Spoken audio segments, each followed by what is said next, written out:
Chapter 3. Yes, he had practically saved my life. He had also practically lost it for me. I wouldn't have been on that damn limb except for him. I wouldn't have turned around and so lost my balance if he hadn't been there. I didn't need to feel any tremendous rush of gratitude toward Phineas. The Super Suicide Society of the summer session was a success from the start. That night, Finney began to talk abstractedly about it, as though it were a venerable, entrenched institution of the Devon School. The half-dozen friends who were there in our room listening began to bring up small questions on details without ever quite saying that they had never heard of such a club.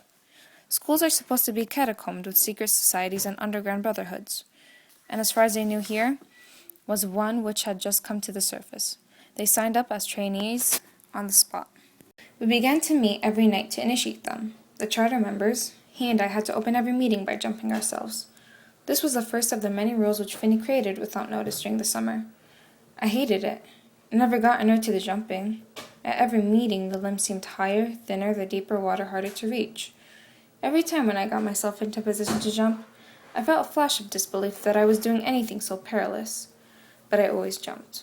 Otherwise, I would have lost faith with Phineas, and that would have been unthinkable. We met every night, because Finney's life was ruled by inspiration and anarchy, and so he prized a set of rules. His own, not those imposed on him by other people, such as the faculty of the Devon School. The Super Suicide Society of the summer session was a club. Clubs by definition met regularly. We met every night. Nothing could be more regular than that. To meet once a week seemed to him much less regular, entirely too haphazard, bordering on carelessness. I went along. I never missed a meeting. At that time it would never have occurred to me to say, "I don't feel like it tonight," which was a plain truth every night. I was subject to the dictates of my mind, which gave me the maneuverability of a straitjacket. "We're off, pal," Finney would call out, and acting against every instinct of my nature, I went without a thought of protest. As we drifted on through the summer, with this one inflexible appointment every day, classes could be cut, meals missed, chapel skipped, I noticed something about Finney's own mind, which was such an opposite from mine. It wasn't completely unleashed after all. I noticed that he did abide by certain rules which he seemed to pass in the form of commandments. Never say you are 5'9" when you are 5'8.5" was the first one I encountered. Another was, always say some prayers at night because it might turn out that there is a God. But the one which had the most urgent influence in his life was, you always win at sports. This "you" was collective. Everyone always won at sports. When you played a game, you won. In the same way as when you sat down to a meal, you ate it. It inevitably and naturally followed. Finney never permitted himself to realize that when you won, they lost. That would have destroyed the perfect beauty, which was sport. Nothing bad ever happened in sports. They were the absolute good. He was disgusted with the summer's athletic program. A little tennis, some swimming, clumsy softball games, badminton. Badminton, he exploded the day it entered the schedule. He said nothing else, but the shocked, outraged, despairing note of anguish in the world said all the rest. Badminton. At least, it's not as bad as the seniors, I said, handing him the fragile racket and the few shuttlecock. They're doing calisthenics. What are they trying to do? He swatted the shuttlecock the length of the locker room. Destroy us? Humor inflated the outrage in his voice, which meant that he was thinking of a way out. We went outside in the corridor afternoon sunshine. The playing fields were optimistically green and empty before us. The tennis courts were full. The softball diamond was busy. A pattern of badminton nets swayed sensually in the breeze. Was being watched like the weather. Up the field, the others at badminton sensed a shift in the wind. Their voices carried down to us, calling us. When we didn't come, they began gradually to come down to us. "I think it's about time we started to get a little exercise around here, don't you?" he said, cocking his head at me. Then he slowly looked around at the others with the expression of dazed determination he used when the object was to carry people along with his latest idea. He blinked twice and then said, "We can always start with this ball."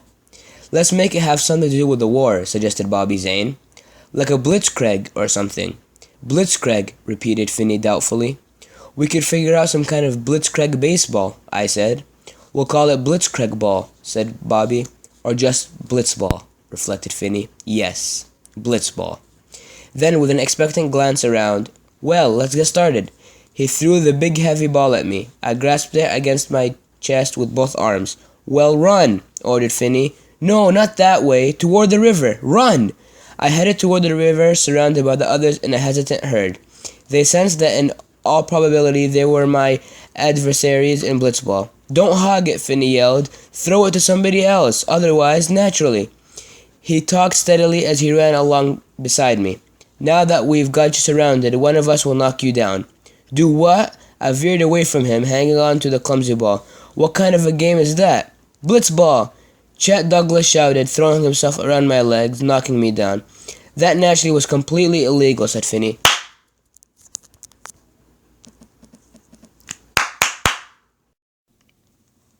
Taken by surprise, Leper looked up in anguish, shrank away from the ball, and voiced his first thought, a typical one. I don't want it. Stop, stop, cried Finney in a referee's tone. Everybody halted, and Finney retrieved the ball. He talked better holding it. Now Leper has just brought out a really important fine point of the game. The receiver can refuse a pass if he happens to choose to. Since we're all enemies, we can and will turn on each other all the time. We call that the lapellier refusal. We all nodded without speaking. Here, Gene, the ball is of course still yours. Still mine? Nobody else has had the ball but me, for God's sakes. They'll get their chance. Now, if you are refused 3 times in the course of running from the tower to the river, you go all the way back to the tower and start over, naturally. Blitzball was the surprise of the summer. Everybody played it. I believe a form of it is still popular at Devon, but nobody can be playing it as it was played by Phineas. He had unconsciously invented a game which brought his own athletic gifts to their highest pitch. The odds were tremendously against the ball carrier, so that Phineas was driven to exceed himself practically every day when he carried the ball. To escape the wolf pack, which all the other players became, he created reverses and deceptions and acts of sheer mass hypnotism, which were so extraordinary that they surprised even him. After some of these plays, I would notice him chuckling quietly to himself, in a kind of happy disbelief. In such a non-stop game, he also had the natural advantage of a flow of energy which I never saw interrupted. I never saw him tired, never really winded, never overcharged, and never restless. At dawn, all day long, and at midnight, Phineas always had a steady and formidable flow of usable energy. Long, and at midnight, Phineas always had a steady and formidable flow of usable energy. Right from the start, it was clear that no one had ever been better adapted to a sport than Finney was to blitzball. I saw that right away. Why not? He had made it up, hadn't he? It needn't be surprising that he was sensationally good at it, and that the rest of us were more or less bumblers in our different ways. I suppose it served us right for letting him do all the planning. I didn't really think about it myself. What difference did it make? It was just a game. It was good that Finney could shine at it. He could also shine at many other things, with people, for instance. The others in our dormitory, the faculty. In fact, if you stop to think about it, Finney could shine with everyone. He attracted everyone he met. I was glad of that, too. Naturally. He was my roommate and my best friend. Everyone has a moment in history which belongs particularly to him. It is the moment when his emotions achieve their most powerful sway over him, and afterward, when you say to this person, the world today, or life, or reality, he will assume that you mean this moment, even if it is 50 years past. The world, through his unleashed emotions, imprinted himself upon him, and he carries the stamp of that passing moment forever. For me, this moment, 4 years as a moment in history, was the war. The war was and is reality for me. I still instinctively live and think in its atmosphere. These are some of its characteristics. Franklin Delano Roosevelt is the President of the United States, and he always has been. The other 2 eternal world leaders are Winston Churchill and Joseph Stalin. America is not, never has been, Never will be what the songs and poems call it, a land of plenty. Nylon, meat, gasoline, and steel are rare. There are too many jobs and not enough workers. Money is very easy to earn but rather hard to spend because there isn't very much to buy. Trains are always late and always crowded with servicemen. The war will always be fought very far from America and it will never end. Nothing in America stands still for very long, including the people, who are always either leaving or on leave. People in America cry often. 16 is the key and crucial and natural age for a human being to be, and people of all other ages are arranged in an orderly manner. Ahead of and behind you is a harmonious setting for the 16-year-olds of this world. When you are 16, adults are slightly impressed and almost intimidated by you. This is a puzzle finally solved by the realization that they foresee your military future, fighting for them. You do not foresee it. To waste anything in America is immoral. String and tinfoil are treasures. Newspapers are always crowded with strange maps and names of towns, and every few months the earth seems to lurch from its path when you see something in the newspapers, such as the time Mussolini, who had almost seemed one of the eternal leaders, is photographed hanging upside down on a meat hook. Everyone listens to news broadcasts 5 or 6 times every day. All pleasurable things, all travel and sports and entertainment and good food and fine clothes are in the very shortest supply. Always were and always will be. There are just tiny fragments of pleasure and luxury in the world, and there is something unpatriotic about enjoying them. All foreign lands are inaccessible except to servicemen. They are vague, distant, and sealed off as though behind a curtain of plastic. The prevailing color of life in America is a dull, dark green called olive drab. That color is always respectable and always important. Most other colors risk being unpatriotic. It is this special America, a very untypical one, I guess, an unfamiliar transitional blur in the memories of most people, which is the real America for me. In that short-lived and special country we spent this summer at Devon when Finney achieved certain feats as an athlete. In such a period, no one notices or rewards any achievements involving the body unless the result is to kill it or save it on the battlefield, so that there were only a few of us to applaud and wonder at what he was able to do. One day he broke the school swimming record. He and I were fooling around in the pool near a big bronze plaque marked with events for which the school kept records. 50 yards, 100 yards, 220 yards. Under each was a slot with a marker fitted into it, showing the name of the record holder, his year and his time. Under 100 yards, freestyle, there was A. Hopkins Parker, 1940, 53 seconds. A. Hopkins Parker. Finney squinted up at the name. I don't remember any A. Hopkins Parker. He graduated before we got here. You mean that record has been up there the whole time we've been at Devon and nobody's busted it yet? It was an insult to the class, and Finney had tremendous loyalty to the class, as he did to any group he belonged to, beginning with him and me and radiating outwards past the limits of humanity towards spirits and clouds and stars. No one else happened to be in the pool. Around us gleamed white tile and glass brick. The green, artificial-looking water rocked gently in its shining basin, releasing.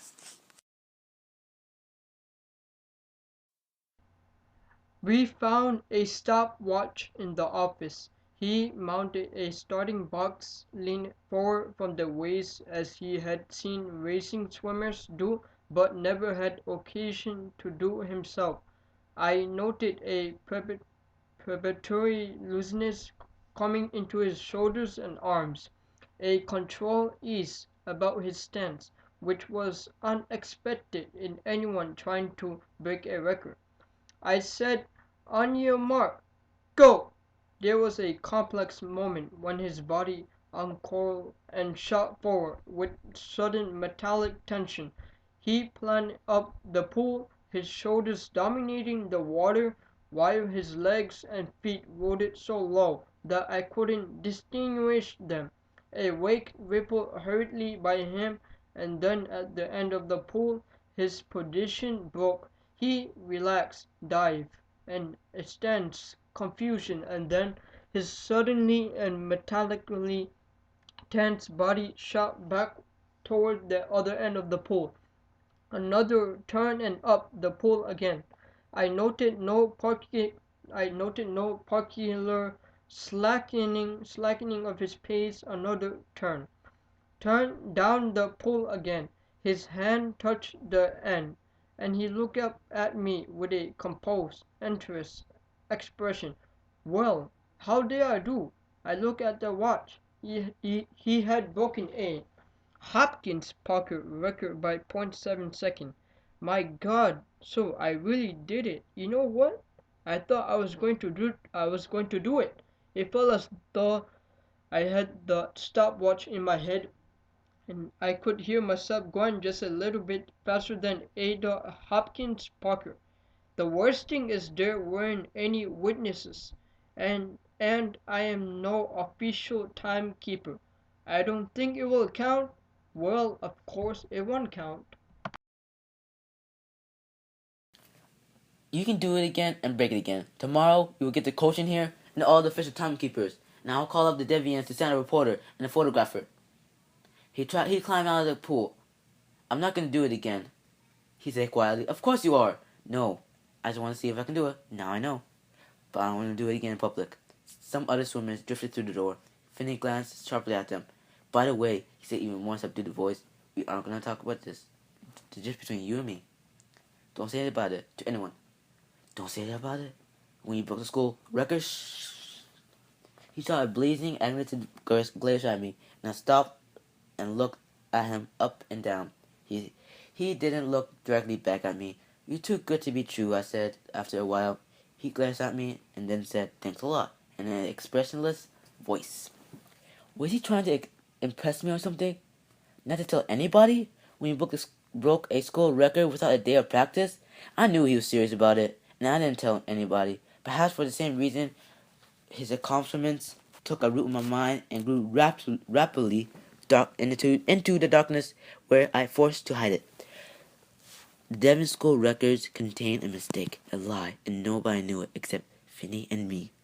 A. Harper Parker was living in a false paradise. Where he was, his defeated name remained in the bronze on the school record plaque. While Finney deliberately evaded a athletic honor, it was true that he had many already. The Wilson Gilbert Memorial Football Trophy had brought many Christian sportsmen to a game during 1941 to 1942 season. Stop.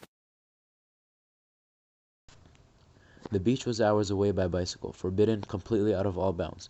Going there risked expulsion, destroyed the studying I was going to do for an important test the next morning, blasted the reasonable amount of order I wanted to maintain in my life, and also involved the kind of long, labored bicycle ride I hated. All right, I said. We got our bikes and slipped away from Devon along a back road. Having invited me, Finney now felt he had to keep me entertained. He told long, wild stories about his childhood. As I pumped panting up steep hills, he glided along beside me, joking steadily. Most about him. You're too conventional, I said. He rode backward with no hands. He rode on his old handlebars. He jumped off and back on his moving bike as he had seen trick horseback riders do in the movies. He sang. Despite the steady musical undertone in his speaking voice, Finney couldn't carry a tune, and he couldn't remember the melody or the words to any song, but he loved listening to music, any music, and he liked to sing. We reached the beach late in the afternoon. The tide was high and the surf was heavy. I dived in and rode a couple of waves, but they had reached the stage of power at which you could feel the whole strength of the ocean in them. The second wave, as it tore toward the beach with me, spewed me a little ahead of it, encroaching rapidly. Suddenly it was immeasurably bigger than I was. It rushed from the control of gravity and took control of me itself. The wave threw me down on a primitive plunge without a bottom. Then there was a bottom, grinding sand, and I skated onto the shore. The wave hesitated, bounced there, and then hissed back toward the water, its tentacles not quite interested enough in me to drag me with it. I made my way up on the beach and lay down. Finney came, ceremoniously took my pulse, and then went back into the ocean. He stayed in an hour, breaking off every few minutes to come back to me and talk. The sand was so hot from all the day's sunshine that I had to brush the top layer away in order to lie down on it. And Finney's progress across the beach became a series of high, startled leaps. The ocean, throwing up foaming sun sprays across some nearby rocks, was winter cold. This kind of sunshine and ocean, with the accumulating roar of the surf and the salty, adventurous, flirting wind from the sea, always intoxicated Phineas. He was everywhere. He enjoyed himself hugely. He laughed out loud at passing seagulls, and he did everything he could think of for me. We had dinner at a hot dog stand, with our backs to the ocean and its now cooler wind, our faces toward the heat of the cooking rage. Then we walked on toward the center of the beach, where there was a subdued New England strip of honky-tonks. The boardwalk lights against the deepening blue sky gained an ideal starry beauty, and the lights from the belt of honky-tonks and shooting galleries and beer gardens gleamed with a quiet purity in the clear twilight. Finney and I went along the boardwalk in our sneakers and white slacks, Finney in a light blue polo shirt and I in a t-shirt. I noticed that people were looking fixedly at him, so I took a look myself to see why. His skin radiated a reddish copper glow of tan. His brown hair had been a little bleached by the sun, and I noticed that the tan made his eyes shine with a cool blue-green fire. "Everybody's staring at you," he suddenly said to me.